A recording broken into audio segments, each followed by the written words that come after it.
Hi family, welcome அவர் home. இன்றைக்கி நம்ம பரோட்டா எப்படி செய்யலான்னு பார்க்கலாம் வாங்க. பார்த்துக்கோங்க, 1/2 கிலோ மைதா மாவு எடுத்திருக்கேன். அதில் கொஞ்சம் குழிப்புக்குள்ளே எண்ணெய் ஊற்றிக்கோங்க. ரீஃபைண்ட் ஆயில் கொஞ்சம் ஊற்றிக்கோங்க, 1 ஸ்பூனு. 1 ஸ்பூன் சுகர் போட்டுக்கோங்க. சாஃப்டாக வர்றதுக்காக சுகர் போட்டுக்கலாம். நெக்ஸ்ட்டு என்ன பண்ண போகிறோம்னா, இந்த பேக்கிங் பவுடர் 1/2 ஸ்பூன் போட்டுக்கோங்க. தேவைன்னா போட்டுக்கோங்க, வேணான்னா ஸ்கிப் பண்ணிக்கோங்க. பேக்கிங் பவுடர் 1/2 ஸ்பூன் போட்டுக்கோங்க. சால்ட்டு ஒரு ஸ்பூன் கிட்டே வரும், அது 1 ஸ்பூன் அளவுக்கு சால்ட்டு போட்டுக்கோங்க. நெக்ஸ்ட்டு ஒரு எக்கு போட்டுக்கோங்க. ஒரு எக்கை கட் பண்ணி ஊற்றிக்கோங்க.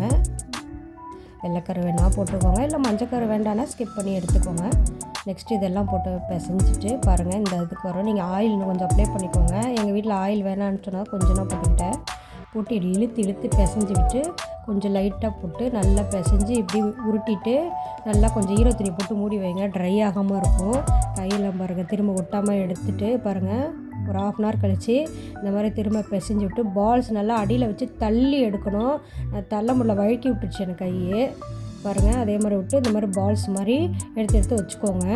வச்சுட்டு அது மேலே திரும்ப ஆயில் அப்ளை பண்ணிவிட்டு இப்போ பாருங்கள், எல்லாத்துலேயும் மேலே நல்லா ஆயில் அப்ளை பண்ணிவிட்டு திரும்ப அதே ஈரத்துணி போட்டு நல்லா மூடி வச்சுருக்கேங்க. பாருங்கள், திரும்ப எடுத்துகிட்டு அதை அப்படியே கையாலே தேய்ச்சிங்கன்னா ஆயில் போட்டுக்கிறது நல்லா ஒட்டாமல் வரும். பாருங்கள், நல்லா கையாலே தேய்ச்சி விடுங்க. பாருங்கள், அது மேலே கொஞ்சம் ஆயில் அப்ளை பண்ணிக்கலாம், ஆயில் சாஃப்டாக வரும். இப்போ அழகாக வந்துருச்சு, தேய்ச்சி கண்ணாடி மாதிரி இருக்குது பாருங்கள். இப்போ இந்த டைமில் அப்படியே ஓரமாக பிடிச்சி எடுத்து அழகாக வரும். அப்படியே விசிறி மாதிரி ஒரு சைடு பிடிச்சி எடுத்துகிட்டு அப்படியே தூக்குனா பாருங்கள், அழகாக கைக்குள்ளே வச்சு சுருட்டிடுங்க. அப்படியே டைட்டாக சுருட்டுங்க.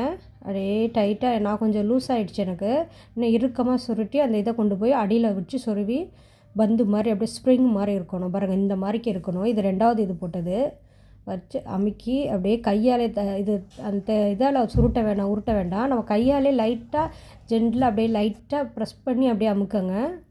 ஆயில் கொஞ்சம் கையில் தொட்டிக்கிட்டு இங்கே பாருங்கள், அழகாக இருக்குது பாருங்கள். ரவுண்டாக ஸ்ப்ரிங் மாதிரி. இப்போ இந்த நேரத்தில் சூடு பண்ணி எடுத்து கொஞ்சம் ஆயில் மேலே போட்டுக்கோங்க.